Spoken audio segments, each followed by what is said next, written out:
This is 4 generations of ARTM GAs right here. GAs, I love it. Yeah, right? GA reunion. It is a reunion. We're really a union. I think it's the first time we've ever all been Yeah, it's the union. Right. Yeah. Do you all have a current GA? Simone. Simone? Oh, yeah, obviously. Oh, are you handling both grad and undergrad? She is. Kind of. Yeah. She's running all the things. Yeah. It's funny. I just assume Simone is like a, staff member at this point. Karen the other day called her the forever daughter of arts management. I'm gonna get her a name tag with that. My God, I miss Karen. Tell her I said, hey. I will. She may pop in. She's got class at 4. So I just sent her the link.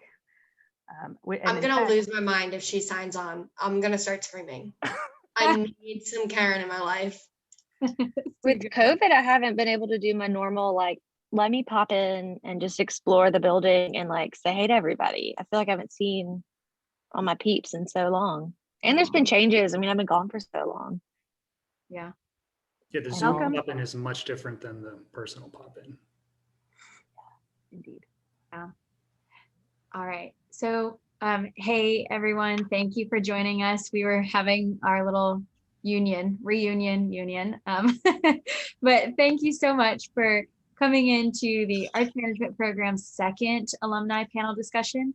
Last week, we hosted a panel featuring alumni of the BA program, so the undergraduate program in arts management. And today we're going to hear from 4 of our alumni of the graduate certificate in arts and cultural management. My name is Simone Liberty, and I'm the current graduate assistant for the arts management program. And I am so glad that you were able to join us today.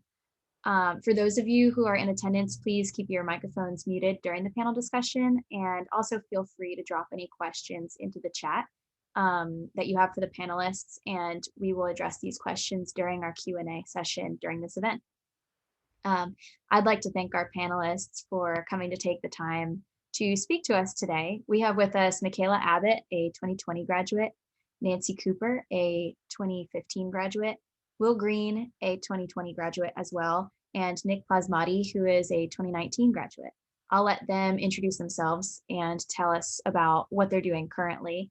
This could include current work positions, academic experiences, art projects, and whatever else you would like to share with us. Is there anyone that'd like to go first? I'll start since I was the first name. So like Simone said, my name is Michaela.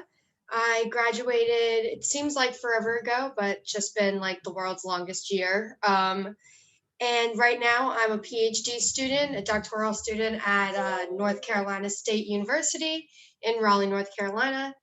And I waitress on the side, and I have my own little art projects, but basically school takes over my life. So that's the main title under my name.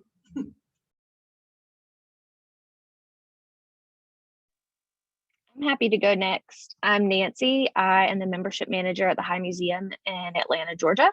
I've been here for about 3 years. So I didn't start here when I first graduated. My main role out of the program was at the Birmingham Museum of Art in Alabama. So I started there as a grant writer and then transitioned into membership and realized I really liked it. So kind of grew from there. We had, 2,500 members at the Birmingham Museum, and here at the High, it's more like 25,000 members. So it's been a lot of fun to work on huge projects like the Kusama exhibition that came a year or so ago. And next, about a year from now, we'll be hosting the Obama portrait tour. So it's really cool to work on like these great exhibitions. I mean, I'm not in exhibitions, I'm in development, but we work side by side with guest relations and education and the exhibitions team. So it's a really cool gig, happy to share about kind of the museum side of things, but thanks for having me. I'll hop in next. Hi, everyone. My name is Nick. Thanks for joining us. So I graduated in 2018 from the MFA in Creative Writing program, and then simultaneously got the Arts Management graduate certificate alongside that. Since graduating, I have stuck around CFC. I currently work in the Honors College, where I am the assistant director of marketing and academic programs, and do kind of a whole variety of things. I oversee and coordinate the majority of our marketing efforts. I work with faculty to help schedule our curriculum, so planning and booking the classes that we offer to students. I also supervise our merit scholarship program, a group called the Charleston Fellows, which is a group of about 100 students who are all on scholarship. And let's see, to keep the arts in my life, I would say the majority of my sort of artistic interaction was through volunteering, or at least it was so prior to COVID. Did a lot of volunteering around town, helping out with readings, did some work with the Charleston Friends of the Library, and I still dabble at the written word. I am still working on a perpetually in progress short story collection. At the rate I'm currently working, I expect to finish up around 2040 or thereabouts. But yeah, Will is nodding his head. He knows what I'm saying. But yeah, great to be here, and I will pass things along to Will. Hello, my name's Will, and I also came to arts management through the creative writing program, and I'm teaching now. I got an opportunity through the MFA to stay on and teach, so that's why I'm wearing the mask. I'm on campus. Which has kind of slowed down my entrance into the workforce outside of academia. So my answer to this might be a little more interesting a year or two from now. And then also with COVID, I was, the opportunities became fewer. So I've been happy enough to teach and focus on that and not worry too much about my other goals moving forward at the moment. But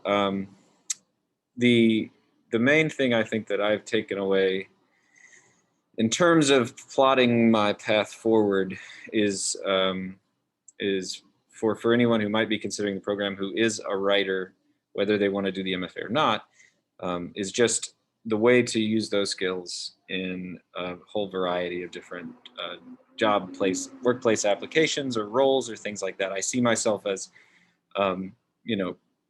much more employable and have more confidence applying across different types of organizations, different types of roles in organizations, because of the way that the program helped me to see where my skills were applicable and also how to develop those skills further to make me even more attractive to organizations. So check back in a year or two. Hopefully I'll have a very good answer for where it's taken me professionally.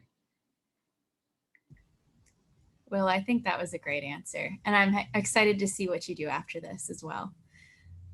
So my first question to you all was going to be, what was your path post-graduation? But you all kind of elaborated on that. So I'm wondering if we can spin that into this next question, which is, can you give some general advice for transitioning out of college and into this sort of work-life balance?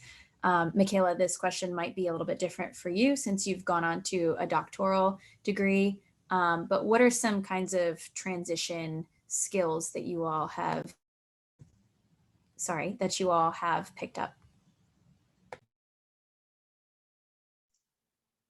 Definitely, this might sound a little pessimistic, but the ability to really take criticism in stride.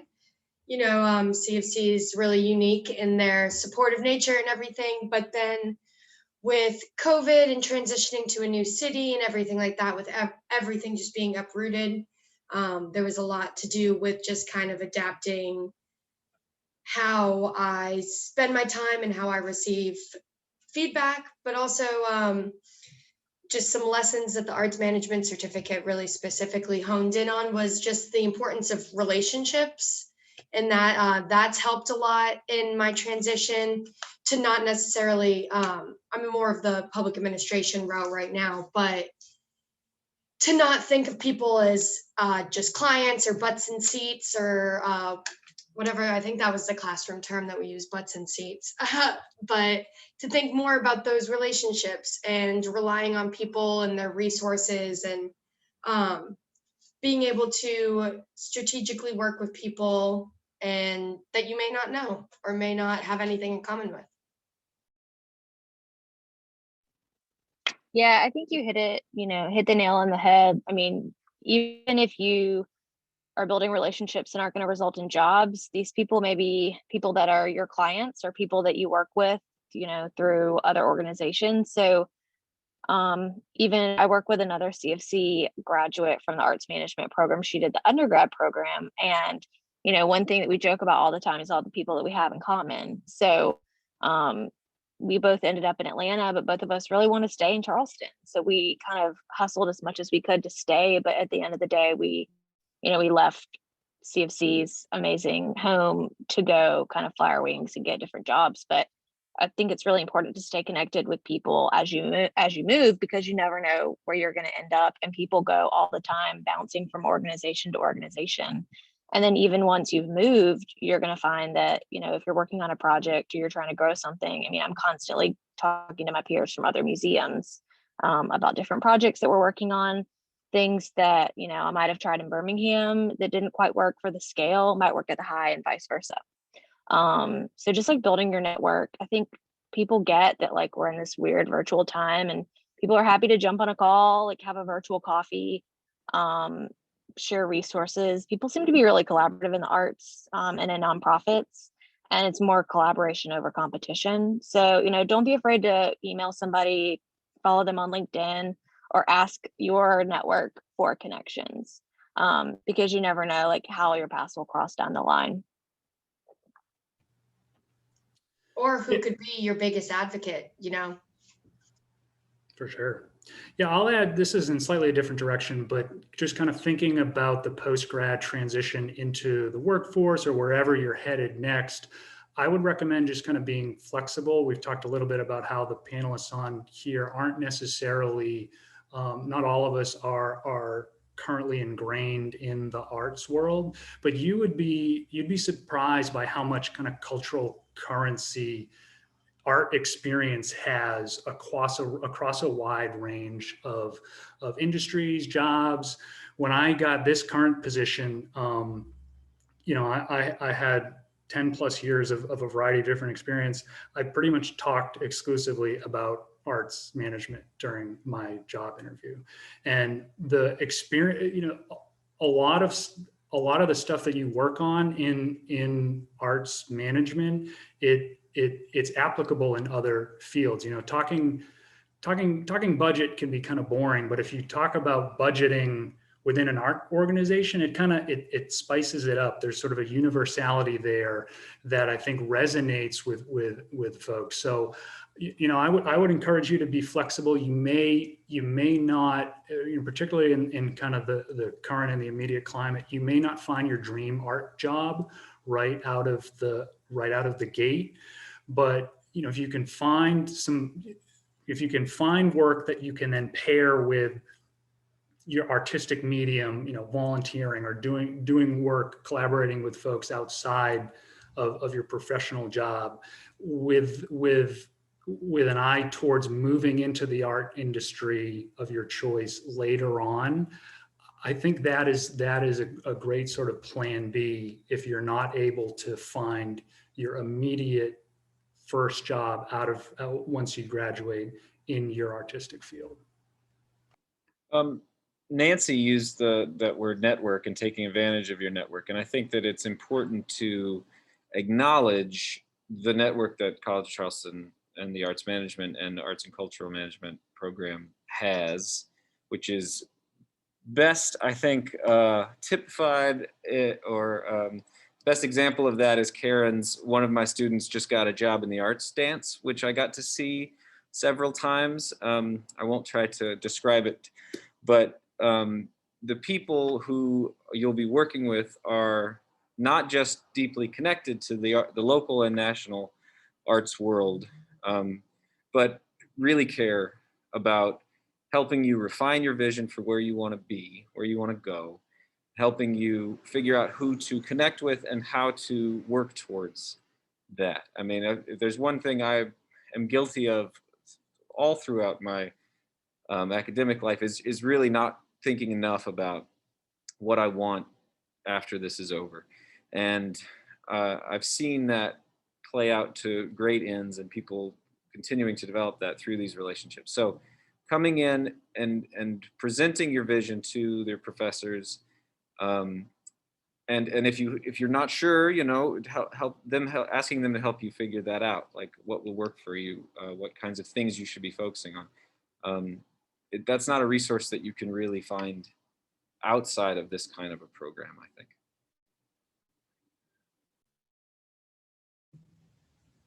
Thanks, guys. All really good advice.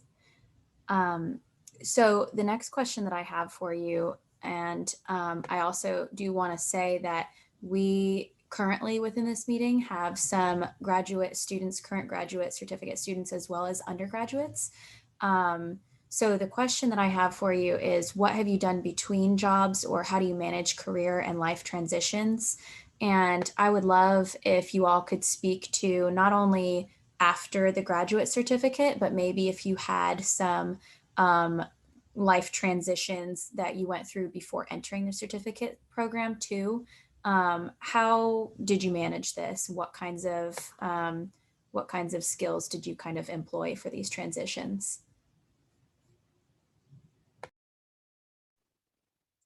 I'm happy to go first. So I went to undergrad in South Carolina, but not at the College of Charleston, and studied studio art. So after I graduated, I worked at galleries. I actually taught preschool for a year in Charleston, loved it, but was like, I need money. I got to maintain my Charleston lifestyle. So, moved around, just kind of tried to figure out what I wanted to do, and landed on the arts management program, through the MPA program. So I did the MPA program with the arts management focus, but I didn't want to only focus on arts management because I didn't know if I would end up being at some other nonprofit or working for a city organization. I mean, it's great if you can get a job in the arts, but you just never know. So, if you're able to take some of the nonprofit classes, it's all transferable skills. I think you have to kind of expand your brain out of, okay, well, I know I want to be a gallery director, or I know I want to be a fundraiser, because that may not be what you're doing, but the path to getting to be exact. Like, I started out as a grant writer and was like, this is cool, but I think I want something that's more interpersonal. But that was my foot in the door. So I would say, like, my experience was just like not getting too hyper focused on, what I thought I wanted to do at the time, because it's changed. The landscape has changed, the job market's changed. Who knew COVID was going to happen? So, like, don't be afraid to take classes or experiences that aren't quite what you think you want to do. I mean, a great way to figure out what you want to do is see what you don't like doing. So if you think, oh, well, I want to be a gallery director, try out some opportunities at other places, whether it's volunteering or interning, or just like call up whoever's, running Redux or something different, and be like, let's go to coffee. Can you tell me about your path? Because, you might not have considered something that you really might want to explore. But that's kind of, for me, just like what I thought I was going to do has changed a lot over the past 10 years. And also, just being in nonprofits, you kind of realize that you'll never have just one title. You're always doing a million different things.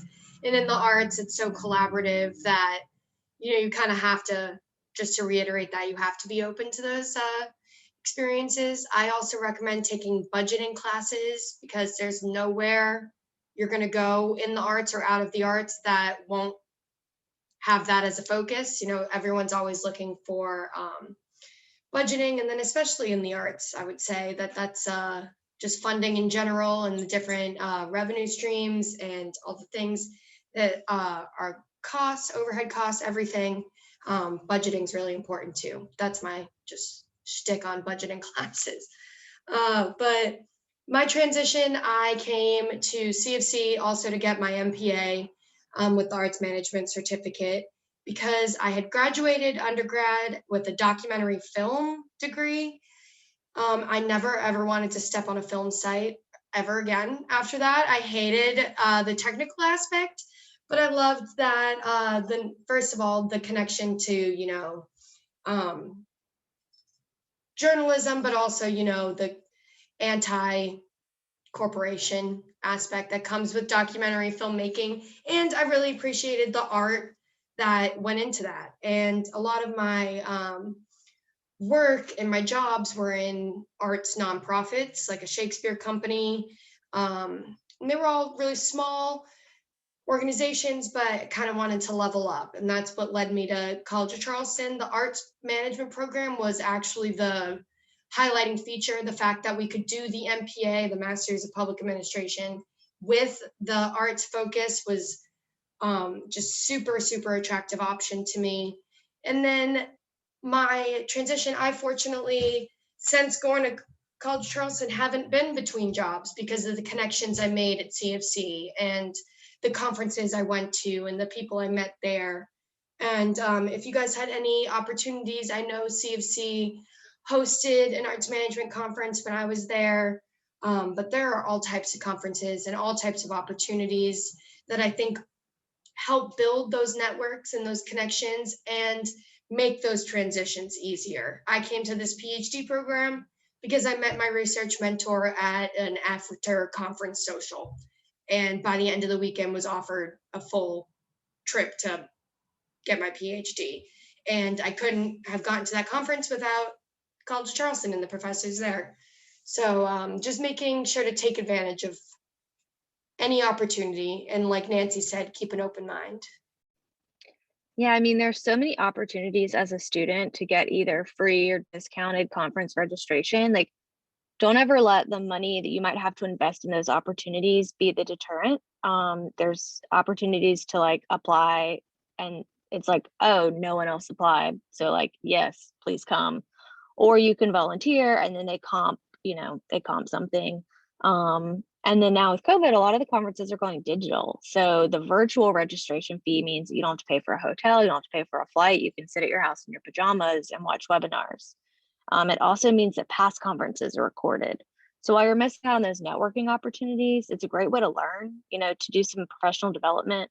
I mean, you learn so much in your classes, but you aren't going to have that kind of in-office experience of, okay, well, how do I take what I learned and like actually build a budget for a program? You got to get that real life experience. So it's cool to see, when other nonprofits or arts organizations are presenting their work, you can see how what you're learning in your class is being utilized to make positive change, how new technology is being incorporated at arts organizations. I mean, and that's where you can go, okay, well, I could turn that into a research project, or, oh, I want to reach out to these people and say, I watched your recording of your presentation at the membership conference. And like, this is really cool. How did you get into that? And that's a way to get your foot in the door with networking.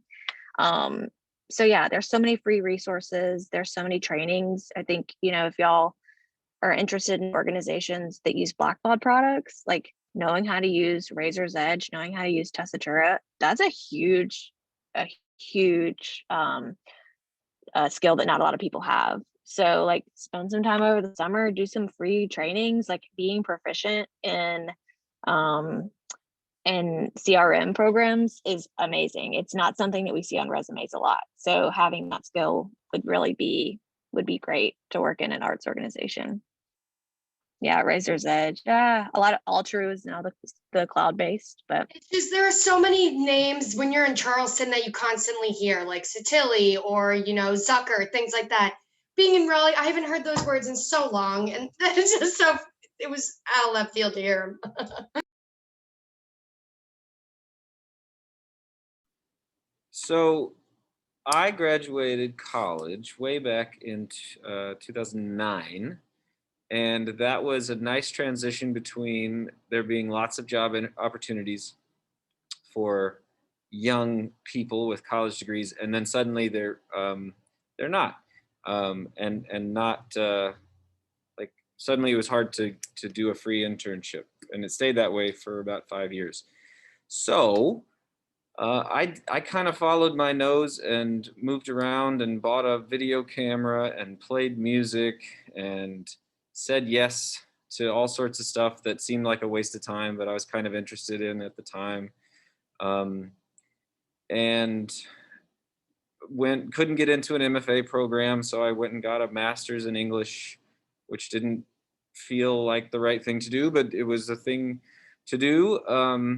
And since then, it took a long time to come back around, but my videography background has helped me get hired for short-term jobs, as well as I used it a lot when I was actually the GA in the arts management program.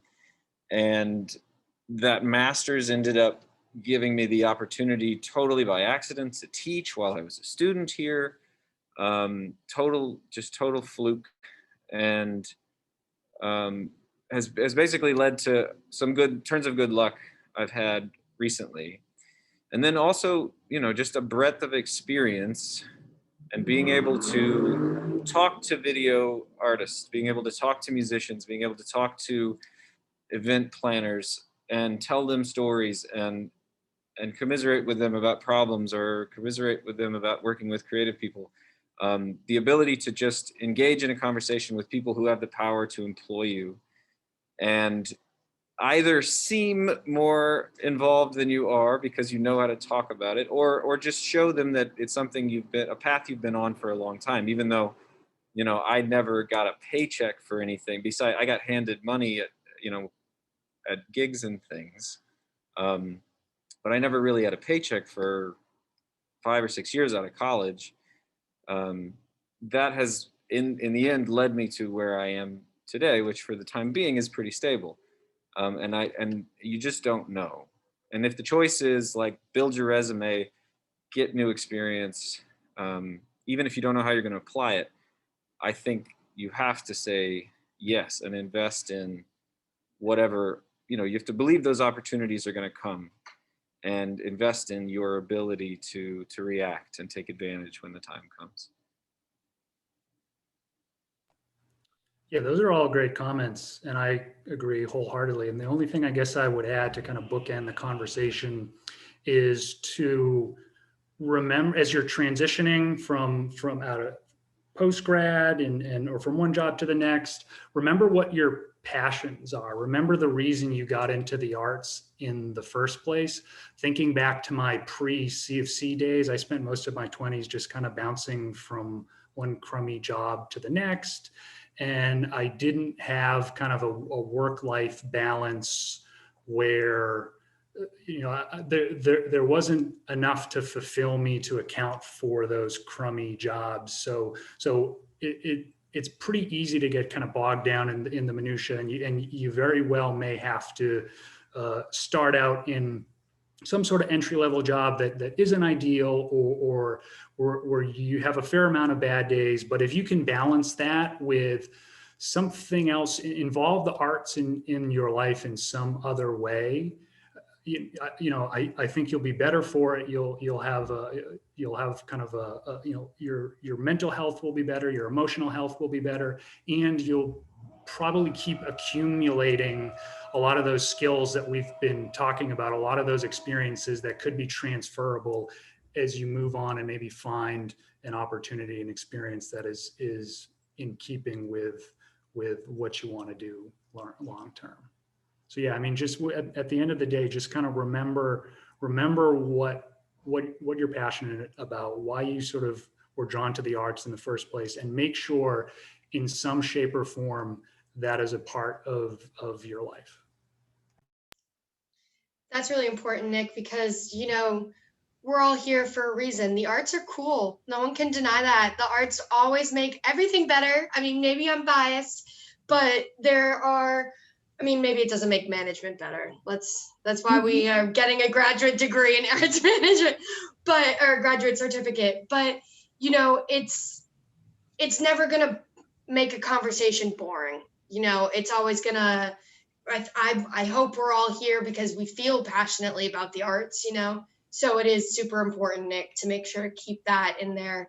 I don't really have anything in my career life that has to do with the arts. I haven't been able to do much research on it, but I craft all the time, and I'll go to concerts that are like, now that things are opening back up and vaccinations are happening. And it's so important to remember that even if your career path takes you somewhere differently, that you do have those skills and you did put in the time and effort to learn all that stuff. all that stuff, you know. Yeah, that's so good. That reminds me of like when I first got into arts management as an undergraduate, because I did the BA in arts management at the College of Charleston as well.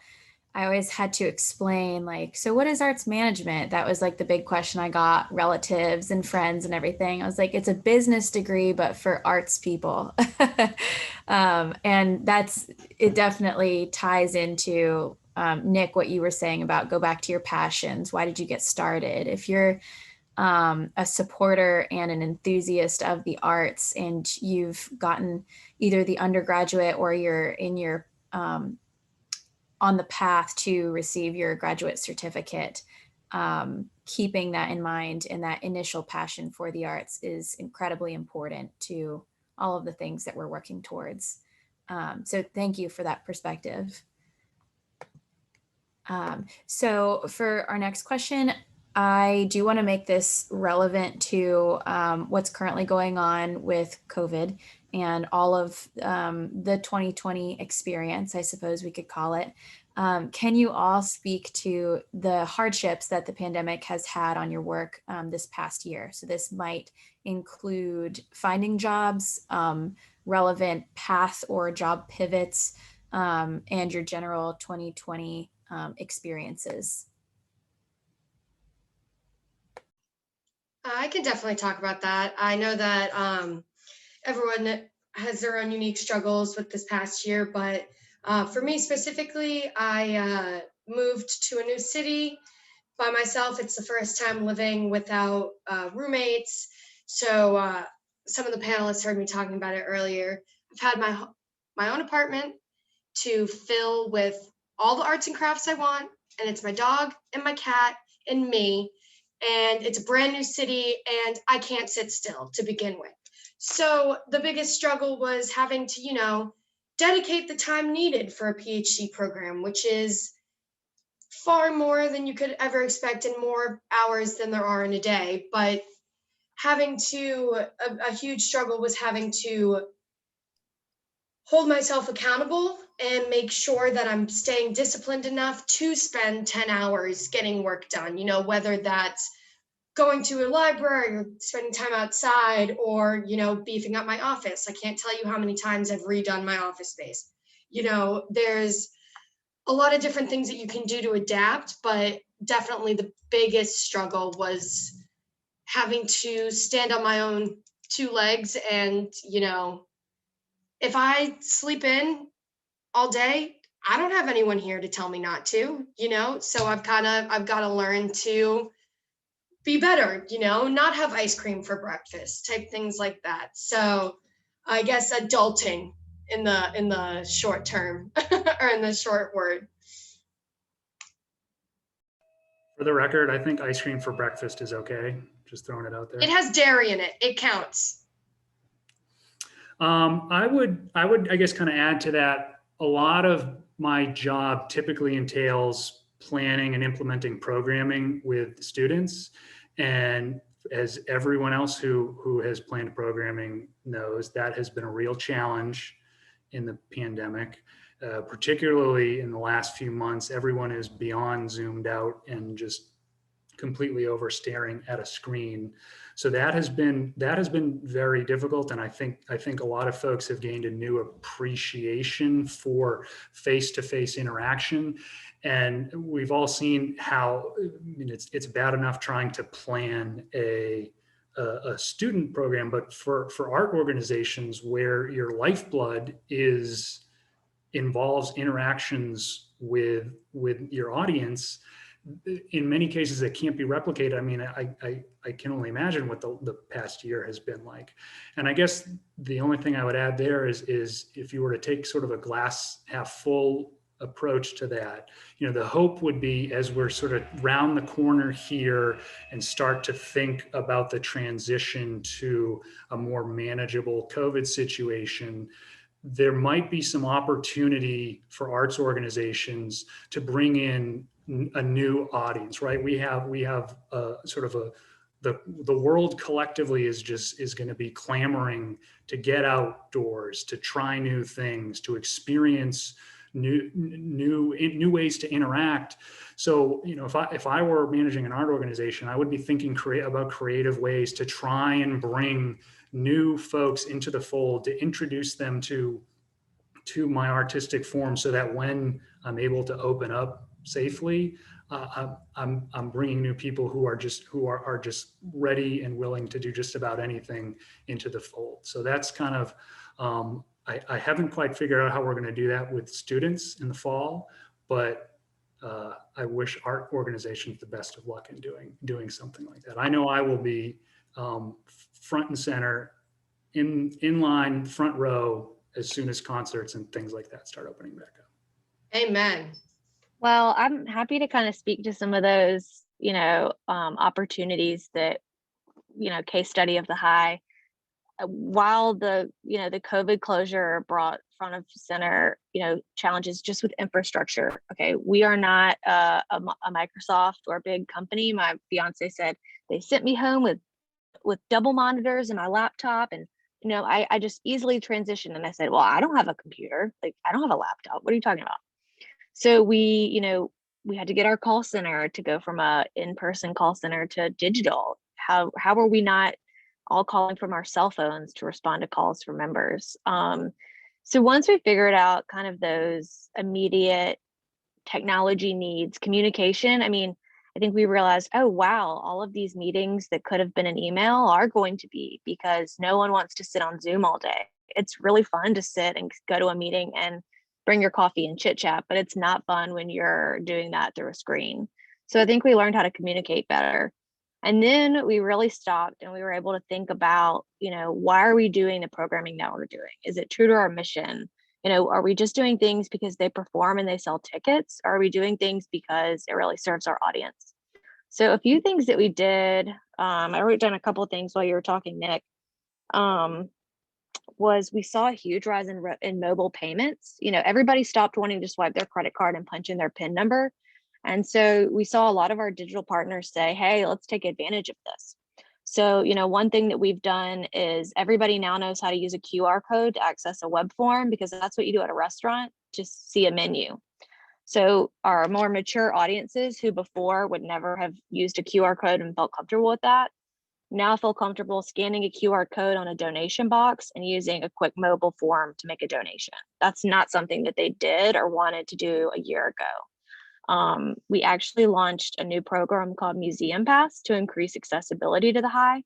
So it's a $4 a month, monthly pass to the high. It's not your full benefits package. It doesn't include free parking, but it gives you free access. You can visit the high as much as you want. $4 a month, $48 a year.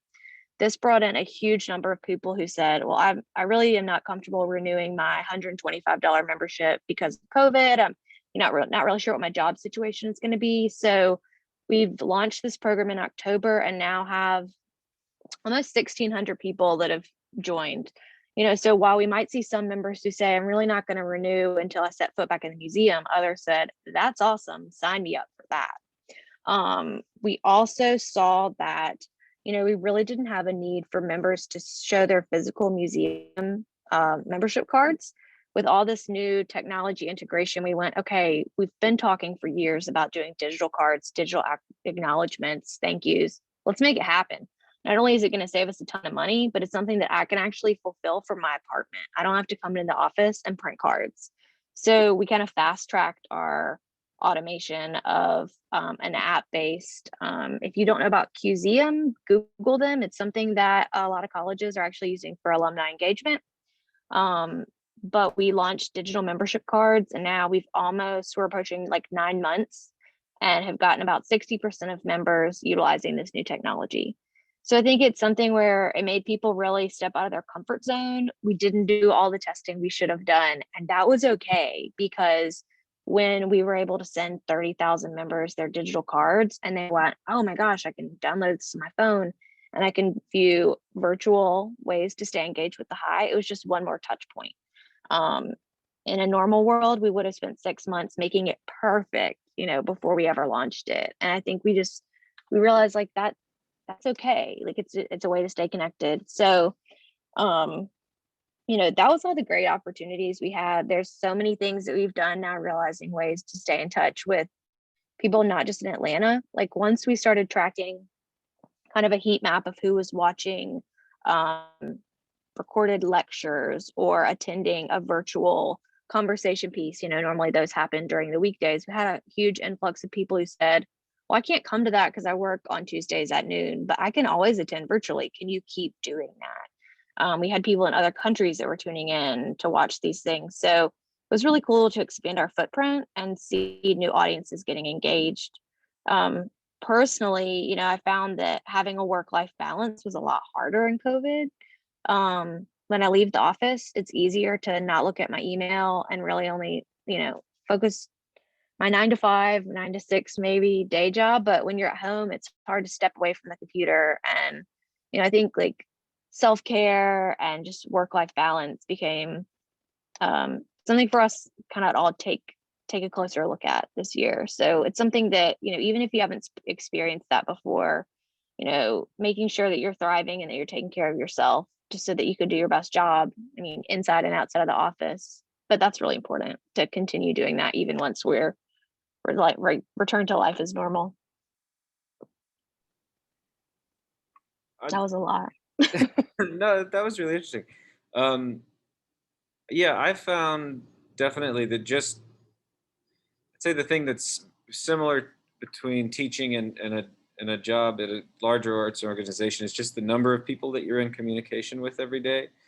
And the thing about the last year, it seems, is there's a subtle change in expectations about communication, and emails are showing up later, and the confusion about Saturday email not being answered by Monday is like, it's a great level of confusion.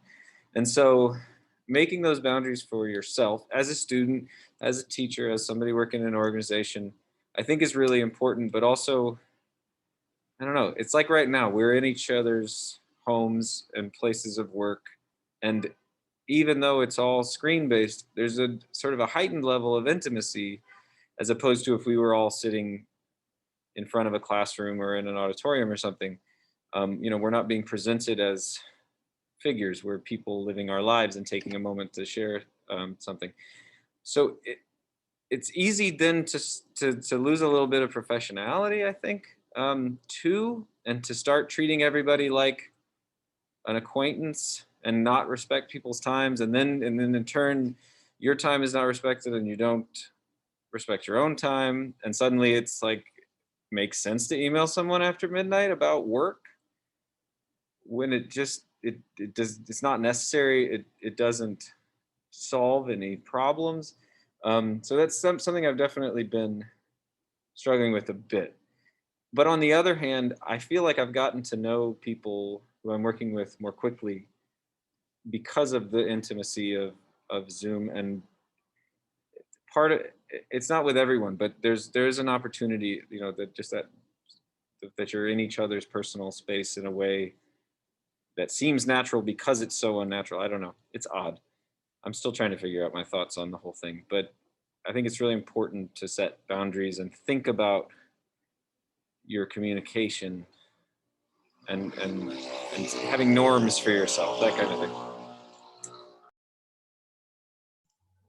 I will say I do love seeing everyone's animals as they come up in Zoom meetings. That I think is a huge plus of this environment. But Will, I thought that was really cool. I've never really heard of anyone talk about the Zoom experience as intimate, but you always bring such great perspective. I miss that.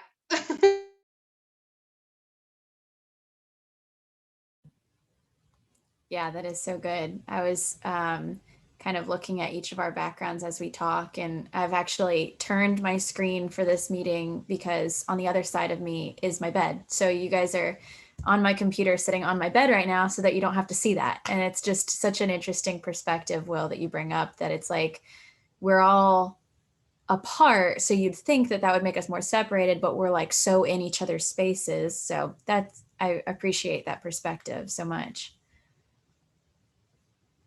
Says the one person wearing a mask. Yeah, right. It's okay. You're on campus. You should be. So I also want to talk to you all about some of the kinds of transferable skills between your program of study, so the Arts and Cultural Certificate, as well as MFA or MPA respectively, and your current work experience.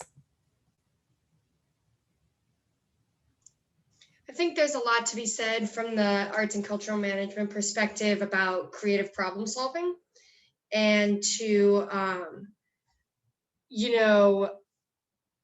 find that a lot of the times I attribute this to the program, but a lot of times I push back when people say like, oh, well, that's just how we've always done it, or things like that. And I definitely attribute that to my classes that, asked us to think about program evaluation in a different way than typically would be in an MPA class. The arts management perspective gives a lot of that creativity, but also a lot of the ability to, I guess I could say this for the MPA program too, but I think I learned a lot from CFC about how to be my own advocate and not, especially during COVID, make sure to draw those boundaries or draw those lines and respect them and things. And, it's always going to be difficult to be your own advocate, but I think not just the lessons I learned in classes, but the confidence that the encouraging environment facilitated really allows for me to creatively problem solve and respect myself and my boundaries.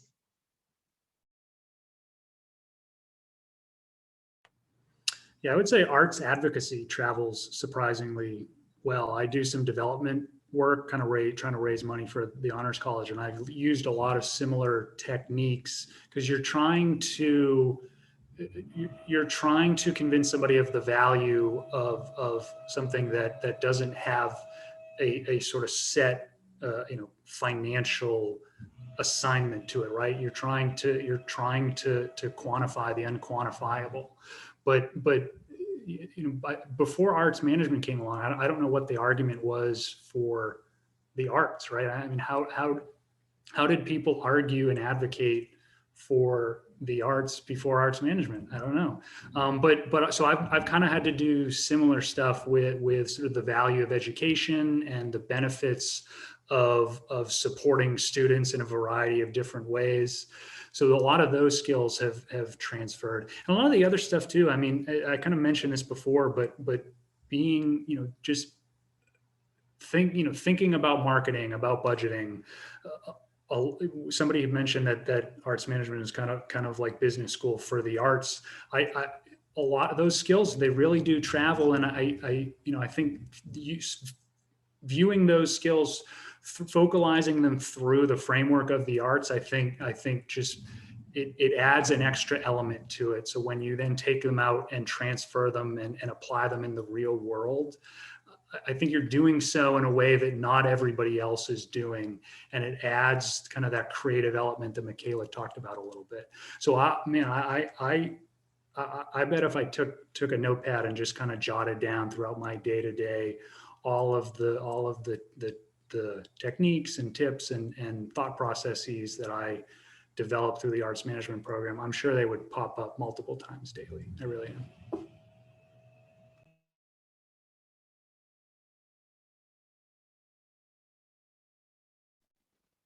Yeah, I mean, I think, people are always like, what's MPA? And I'm like, okay, it's like getting your MBA, but when you want to help make money for a nonprofit, it's a business. The private sector. Yeah, you have to run a successful business in order to exist as a successful nonprofit. We have to take the skills that people learn to run a successful business so that we can continue to grow our mission.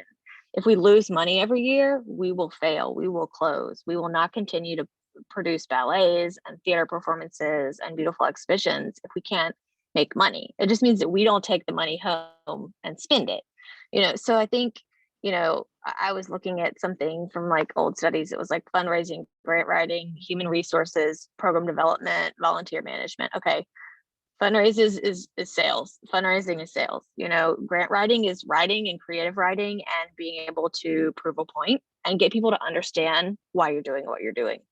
Human resources, a lot of it's the same, but we're just doing it with usually fewer resources, smaller teams. You know, we don't always have all the technology, a separate person maybe to handle HR, and sometimes it's one person wearing many hats. Program development, I mean, these are all these basic things, financial management, public policy. It's like people are using those in other fields. We just have different names for them, but they're the same kind of skills that you would be learning if you were getting an MBA or you were trying to like start a business, you know? So I think sometimes I think, oh, well, I don't know as much as I do. And then I start talking to someone about what I do and they're like, oh, wow, like that's really cool.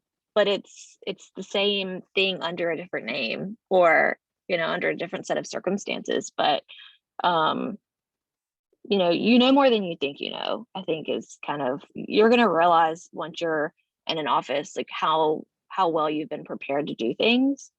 And you've been taught a way of thinking that's kind of out of the box. And it's not just, well, this is how you solve that problem, but well, doing a SWOT analysis and like coming at it from all these different angles, like everybody that walks down the street doesn't know how to do those things. You know, it's not just like something that we're born with. So I feel like you're going to see once you leave the program, like really how much you've learned. You may just not realize it yet. Yeah, all of this stuff sounds great, by the way, in an elevator pitch. So I would kind of practice and fine tune this because the arts resonates with a lot of people, right? And so that's an easy in to connect a lot of what you are working on in arts management into a variety of opportunities. So I would highly recommend kind of fine tuning that elevator pitch and being able to talk, oh, well, what is arts management? I'm so glad you asked. It's business school for a nonprofit art organization, and then take it from there. And I think, you know, one of my biggest things when I'm looking at either looking at a colleague's resume or looking to hire is learning how to craft your resume to take what that list of, you know, what are they looking for and turning it. Sometimes you need to take the arts management language out, or you need to use that arts management language to say, you're looking for this. I know how to do this because I've done this. And sometimes you can creatively say, you know, it's like I've told people before, don't say that you ran your sorority's membership drive. Say that you recruited 100 students to raise $5,000 by arranging a fun run. You know, no one cares that you did it with your sorority, but at the end of the day, you did these basic tasks that they need you to do in a paid job, you know, so you can craft to show what you've done, or even through a class, you know, that you can craft it in a way that shows like, wow, that's what I'm looking for. They know how to do it or they've done it. But you can't just always use your same resume for every single job. Don't do that. One thing I'd say that I didn't realize it until just now, but also personally, as a creative person who applies for things, I have found myself using those skills that we talk about organizationally for just my own self and my own work. So in writing grant applications or fellowship applications or things like that, I've felt, you know, prepared in terms of how to craft a message, which I think is what Nancy was talking a little bit about, and how to, through your writing, show your level of competence and hit keywords without seeming like you're being a little too on the nose, like a natural way of expressing what you know enough is to know that it's what they want to hear. And that came, you know, directly out of conversations in Kate's class. And then another thing is a little abstract from the conversation, but it's very true, is like being in both in-person and online classes in the arts management program has affected my teaching just by being able to absorb and learn from great teachers and see how the technology is used to enhance and not complicate a classroom environment and things like that. So and that I think will continue, hopefully, to take advantage of those relationships. But like I say, you never know what's going to be the most important thing.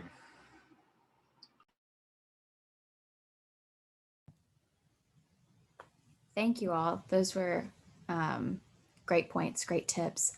And I'll also say that I have really enjoyed hearing from each of you throughout this session. I feel like I'm getting a mentorship session right now as well. So I want to go ahead and move to the Q&A portion of our event if there are any questions. We haven't had any come through on the chat quite yet, but attendees at this point, if you have any questions, feel free to drop them in the chat. I'll give it just a moment in case.